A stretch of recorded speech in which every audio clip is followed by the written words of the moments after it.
लेकिन डरना नहीं है, आंदोलन होगा, ये मेरा कॉल है। और जिसको कुछ करना है कानूनी कार्रवाई मेरे साथ करे, मैं आंदोलन के लिए बोल रहा हूं। चाहे योगी जी की पुलिस हो, चाहे अमित शाह जी की पुलिस हो, पुलिस कार्रवाई करने वाले पुलिस के लोग जेल जाएंगे।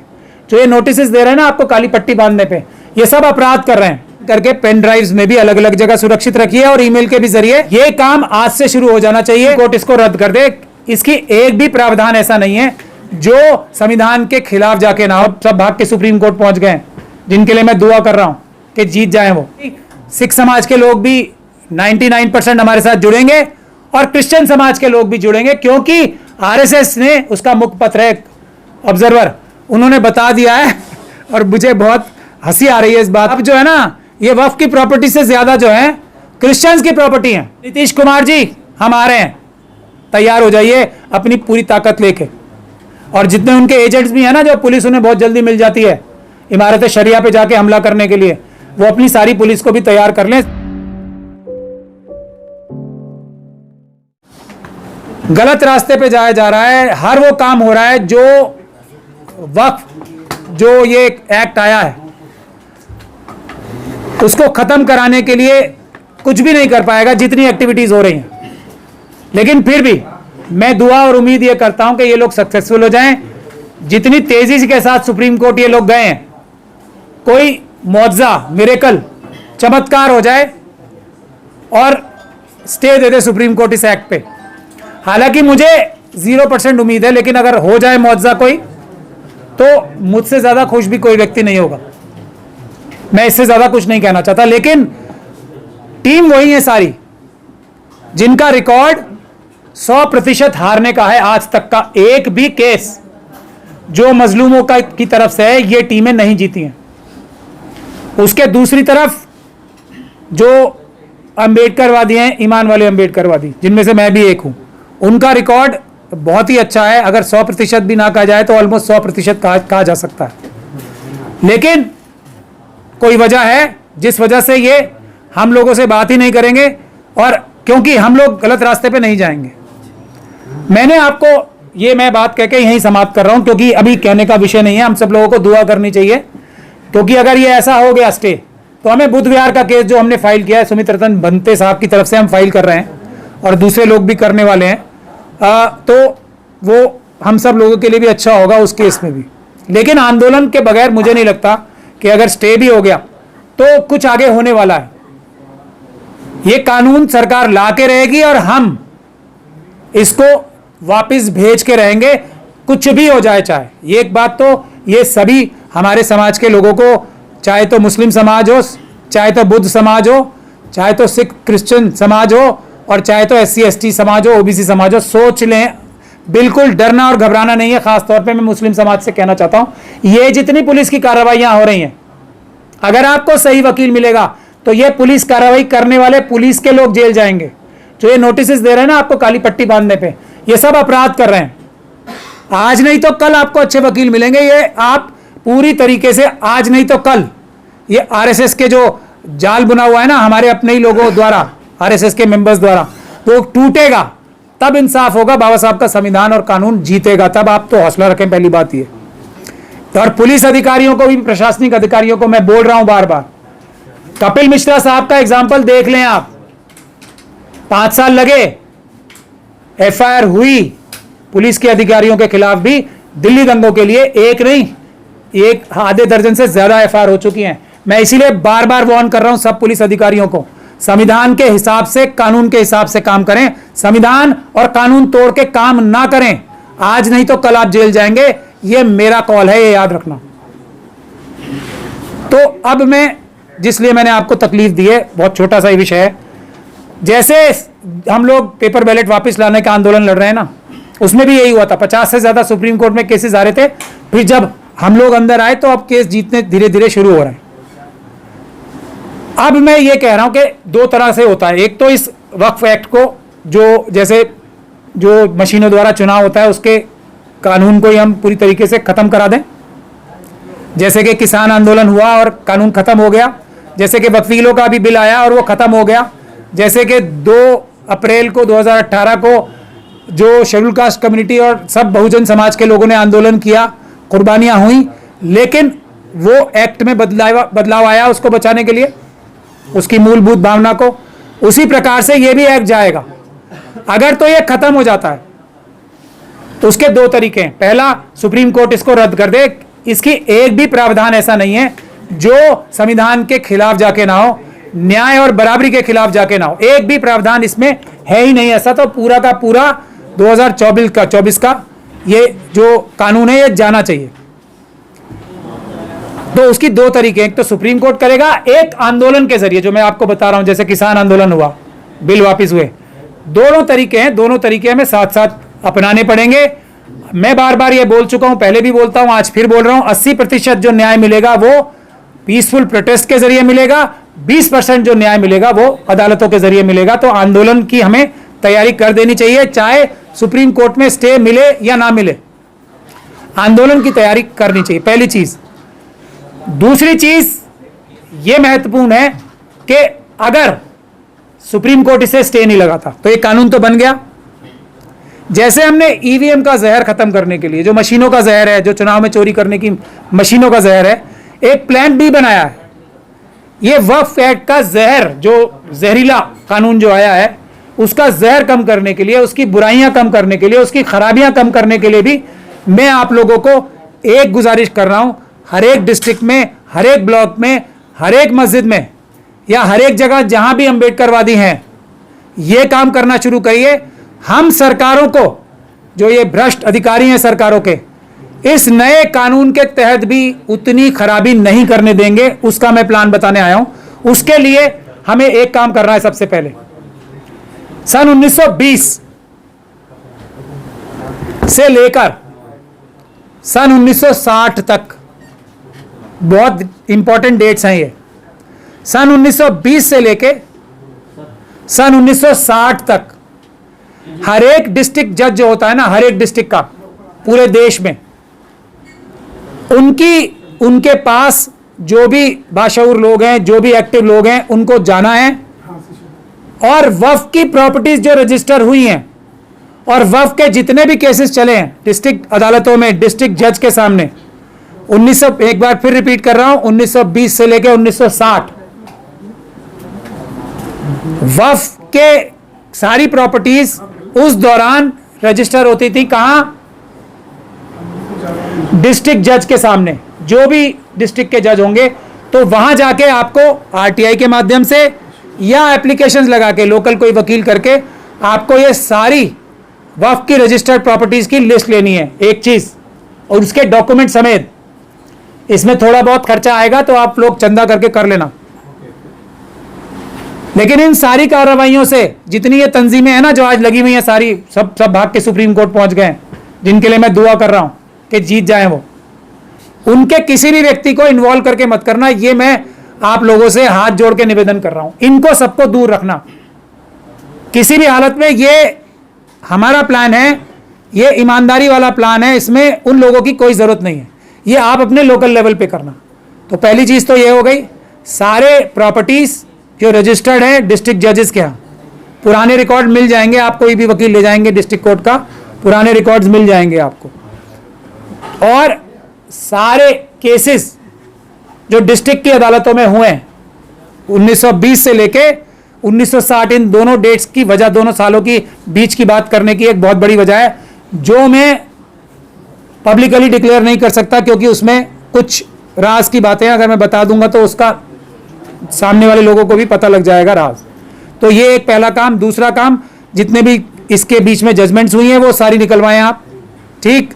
तीसरी चीज, पुराने से पुराने डॉक्यूमेंट्स, अगर किसी भी वक्फ प्रॉपर्टी के खिलाफ कोई भी मुकदमा दर्ज हुआ है, ये पूरे देश के लोगों के लिए बोल रहा हूं मैं, ये, या कोई पुलिस की कार्रवाई हुई है, किसी भी कोई एफआईआर हुई है, कोई मुचलका हुआ है 751 का या जिस भी प्रकार का, वो सारे कागज भी आप अपने अपनी डिस्ट्रिक्ट में सुरक्षित रखें और मेरे ऑफिस में भेजने का काम करें। ये इस बिल का, इस कानून का, जो ये गंदा और घिनौना कानून आया है, जिसकी एक ही वजह है कि अडानी, अंबानी, यूसुफ लुलू जैसे लोगों को वक्फ की सारी प्रॉपर्टी लूट के दे दी जाए, और कोई वजह नहीं है इसकी, तो उसको रोकने में मुझे बहुत मदद मिलेगी। दूसरी बात, जो रेवेन्यू रिकॉर्ड्स हैं, पुराने से पुराने, इसमें क्योंकि इतनी खराबी हो चुकी है, हमारे खुद के लोगों ने, वक्फ बोर्ड के लोगों ने खराबी की है, मुझे ये कहने में कोई गुरेज और परेशानी नहीं है। दूसरा काम, जो पुराने से पुराने आपके डिस्ट्रिक्ट के रेवेन्यू रिकॉर्ड की कॉपी है, सारी की सारी रेवेन्यू रिकॉर्ड्स की कॉपी सारे डिस्ट्रिक्ट की सारी, ये नहीं देखे कौन सी वक्फ प्रॉपर्टी है या नहीं है, इसमें भी थोड़े पैसे खर्च होंगे, उसकी सर्टिफाइड कॉपीज निकालें आप। दूसरी इंपॉर्टेंट काम, पुराने से पुराना और आज तक रेवेन्यू रिकॉर्ड्स की कॉपियां निकालनी है आपको। तीसरा काम, जितने भी गजट हुए हैं, गवर्नमेंट गजट हर एक स्टेट में वक्फ के, उसकी सारी कॉपियां निकाल के रखनी है। ये तीसरी चीज हो गई। चौथी चीज, जो एक और महत्वपूर्ण चीज है, जितने भी नहीं, तीनों चीजें हो गई ना, रेवेन्यू रिकॉर्ड भी मैंने बता दिया आपको, 1920 से लेकर 1960 तक भी बता दिया, और जितने भी केसेस वगैरह हुए हैं वो भी बता दिया आपको। ये सारी चीजें इकट्ठी करके अपने पास रखिए, ना सिर्फ इकट्ठी कीजिए बल्कि उसको डिजिटाइज कीजिए, उसको स्कैन करिए, और उसको स्कैन करके पेन ड्राइव्स में भी अलग अलग जगह सुरक्षित रखिए, और ईमेल के भी जरिए अपने कुछ दोस्तों के पास भी भेजिए। ये काम आज से शुरू हो जाना चाहिए। हम देखेंगे कि ये जो नुकसान करने की साजिश बनाई है ना इस आरएसएस और बीजेपी की मनुवादी मानसिकता ने, इसको रोका कैसे जाएगा। इसी कानून के आगे इतनी हम कानूनी दीवारें खड़ी कर देंगे कि लूट मार नहीं हो सकेगी। मैंने बुनियादी तौर पे इसीलिए आपकी ये प्रेस कॉन्फ्रेंस बुलाई थी कि हौसला, हिम्मत नहीं छोड़नी है। अभी असली लड़ाई शुरू ही नहीं हुई है, अभी तो ये नूरा कुश्ती हो रही है। मेरे हिसाब से असली लड़ाई होनी है और उसमें जीत हमारी होनी है। मैं फिर एक बार रिपीट कर रहा हूं, अगर ये कानून आएगा तो ये कानून जाएगा भी, ये मेरा कॉल है। और ये कानून आया है तो ये कानून गया भी होगा एक दिन, ये मेरा कॉल है, ये एक ईमान वाले अंबेडकरवादी का कॉल है। अब दूसरी बात यह है कि हम बहुत जल्दी पटना जाएंगे और बुद्ध विहार और जो बोध गया का बोधि महाविहार जो है उसका आंदोलन, और वक्फ का जो दोनों एक्ट है ना, एक क्या है, एक बीटी एक्ट है, बीजीटी एक्ट है एक्चुअली, तो वो भी गैर कानूनी, गैर संवैधानिक है 1949 का, वो भी वापस लो, और ये 2025 का वक्फ एक्ट भी वापस लो। ये आंदोलन बिहार की धरती से शुरू होगा, बहुत जल्दी होगा। मैं अगले आने वाले हफ्ते में ही बिहार पटना जाऊंगा, वहां पे हम ये आंदोलन शुरू करेंगे, लेकिन दोनों समाज मिलकर शुरू करेंगे। और मेरी गुजारिश और बातचीत चल रही है अभी सिख समाज से भी, पौंटा साहब, पटना साहब वहां पे है पास में ही, सिख समाज के लोग भी 99% हमारे साथ जुड़ेंगे, और क्रिश्चियन समाज के लोग भी जुड़ेंगे, क्योंकि आरएसएस ने, उसका मुखपत्र है ऑब्जर्वर, उन्होंने बता दिया है, और मुझे बहुत हंसी आ रही है इस बात पे कि उन्होंने बता दिया है कि अब जो है ना, ये वक्फ की प्रॉपर्टी से ज्यादा जो है क्रिश्चियंस की प्रॉपर्टी है। इतने ईमानदार लोग हैं आरएसएस और बीजेपी के, तो क्रिश्चियन समाज भी हमारे साथ आएगा। लेकिन जो हमारा अंबेडकरवादियों का तरीका है, सभी लोग, बुद्धिस्ट लोग, और सबसे पहली जिम्मेदारी हमारी है कि वो बीटीए एक्ट जाएगा, बुद्धिस्ट टेंपल एक्ट जो है ना, वो बोध गया टेंपल एक्ट, वक्फ एक्ट से भी पहले हमारा पहला टारगेट है, क्योंकि वो हमसे पहले से उसमें गड़बड़ हो रही है, 1949 से गड़बड़ हो रही है। तो जिसका नुकसान सबसे ज्यादा हो रहा है उसका सबसे ऊपर रखा जाएगा, लेकिन ये वक्फ एक्ट भी जाएगा और बीजीटीए एक्ट भी जाएगा, दोनों का कंबाइंड एजिटेशन शुरू होगा बिहार से ही। और नीतीश कुमार जी हम आ रहे हैं, तैयार हो जाइए अपनी पूरी ताकत लेके। और जितने उनके एजेंट्स भी हैं ना, जो पुलिस उन्हें बहुत जल्दी मिल जाती है इमारत शरिया पे जाके हमला करने के लिए, वो अपनी सारी पुलिस को भी तैयार कर लें, पुलिस के सारे भ्रष्ट अधिकारियों को। हम आ रहे हैं बिहार, अब आंदोलन वहीं से होगा, लेकिन ये 80% का आंदोलन है, 20% के लिए हम कानूनी केस भी डालेंगे, अच्छा केस डालेंगे, लेकिन ये गजट नोटिफिकेशन हो जाए, सही टाइम पे डालेंगे। तब तक हम दुआ कर रहे हैं कि ये लोग कामयाब हो जाएं। मुझे पूरा भरोसा है इस देश में एक भी घर ऐसा नहीं होगा इस वक्त जो सड़कों पे नहीं आना चाह रहा होगा। यही लोग हैं जो ये पुलिस प्रशासन के भ्रष्ट अधिकारियों को जाके ये सब हरकतें करा रहे हैं कि तुम ये कर लो, आगे तो हम लोगों को डरा के रखेंगे। लेकिन डरना नहीं है, आंदोलन होगा, ये मेरा कॉल है। और जिसको कुछ करना है कानूनी कार्रवाई मेरे साथ करे, मैं आंदोलन के लिए बोल रहा हूं। चाहे योगी जी की पुलिस हो, चाहे अमित शाह जी की पुलिस हो, ये आंदोलन होगा, ये पीसफुल आंदोलन होगा। दुनिया की कोई ताकत नहीं रोक सकती। मेरे कॉल पे होगा, जिसको हमला करना है मेरे ऊपर आए। सबसे पहले मेरी ये गुजारिश है या फिर चुनौती है? क्या नहीं, ये हमारे संवैधानिक अधिकार जो हैं, देखिए बाबा साहब डॉक्टर भीमराव अंबेडकर का संविधान बचाने के लिए सिर्फ भाषण नहीं देना पड़ेगा, कुर्बानी देनी पड़ेगी। और उसका सबसे बड़ा तरीका भी बाबा साहब ने दिया है, संघर्ष करो, है ना। शिक्षित बनो, संगठित बनो, उसके बाद संघर्ष करो। संघर्ष किसने? बाबा साहब ने बताया ना। तो ये हमारा तरीका है, संघर्ष होगा, पीसफुल प्रोटेस्ट होगा, दुनिया की कोई ताकत नहीं रोक सकती। मैं आह्वान कर रहा हूं। और जो आपको डरा रहे हैं वो उनको आप समझ लो, वो वही हैं, आरएसएस के लोग हैं। उनसे क्या उम्मीद करते हो आप? सर, एक सांसद कह रहे हैं कि अगर शाहीन बाग जैसा माहौल बना तो जलियांवाला बाग भी बन जाएगा। देखिए वो बॉलीवुड, वो आप संजय निरुपम की बात कर रहे हो। संजय निरुपम साहब, मैं उन्हें अच्छे से जानता हूं। जब वो कांग्रेस में थे तो मेरी भी बहुत चमचागिरी करते थे वो। सच में बता रहा हूं मैं आपको कि मुझे अहमद पटेल साहब से मिलवा दो, फैक्ट है। तो तब तो ये करबला वाला कांड नहीं हुआ था ना तब तक, तो अहमद पटेल साहब से मेरे बहुत अच्छे ताल्लुकात थे। तो वो आरएसएस और बीजेपी को ऐसी ऐसी भद्दी बातें कहते थे जो शायद हम लोग भी नहीं कह पाएंगे। इतनी गंदी गंदी गालियां देते थे आरएसएस और बीजेपी को कि मैं बोलता था, निरुपम भाई ऐसे क्यों बोलते हो आप? हम एक संवैधानिक लड़ाई लड़ रहे हैं उनसे, हमारी तो एक वैचारिक लड़ाई है, संवैधानिक लड़ाई है, लेकिन वो इतनी गंदी गंदी गालियां देते थे उन्हें। तो वो तो एक एक्टर हैं।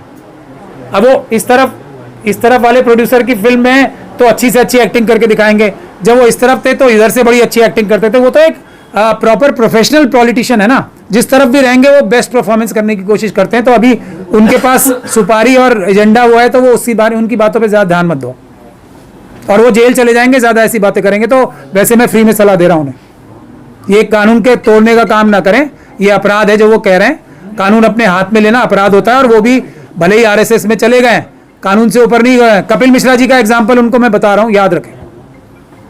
सर, इलाहाबाद में अभी देखा गया कि जिस तरीके से भगवा झंडे लहराए गए मस्जिद और जमात ऊपर, कैसे देखते हैं?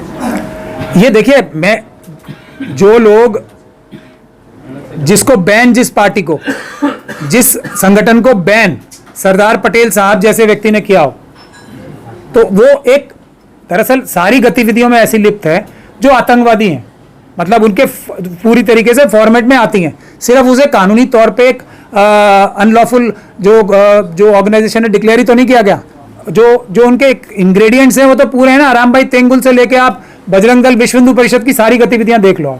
अभी तो वो बॉम्ब ब्लास्ट में यूपीए लगाए तो है, वो भीड़ की मस्जिद का। अभी तो इस सरकार को, फडणवीस जी की सरकार को लगाना पड़ा यूएपीए। तो इनके वो भी तो बजरंग दल वाले ही हैं, वो कौन नहीं है? वो कौन है? डायरेक्टली इनडायरेक्टली इन्हीं संगठनों से जुड़े लोग हैं ना वो भी। तो इनके ऊपर यूएपीए लगना ही है एक दिन। वक्त का इंतजार कीजिए आप, बचेगा एक भी नहीं। कपिल मिश्रा साहब का इसीलिए नजीर है, देर लगेगी। सज्जन कुमार साहब की एक नजीर है, सालों साल लग गए, लेकिन न्याय हुआ। बाबा साहब के संविधान पे से भरोसा नहीं छोड़ना है, बिल्कुल भरोसा नहीं छोड़ना है। देर जरूर लग सकती है, इंसाफ होगा। ये संगठन सारे आतंकवादी संगठन डिक्लेयर होंगे एक दिन, ये मैं आपको बता रहा हूं, 100% होंगे। खबरों में बने रहने के लिए फोरम 4 को सब्सक्राइब करें और नोटिफिकेशन पाने के लिए बेल आइकन दबाएं।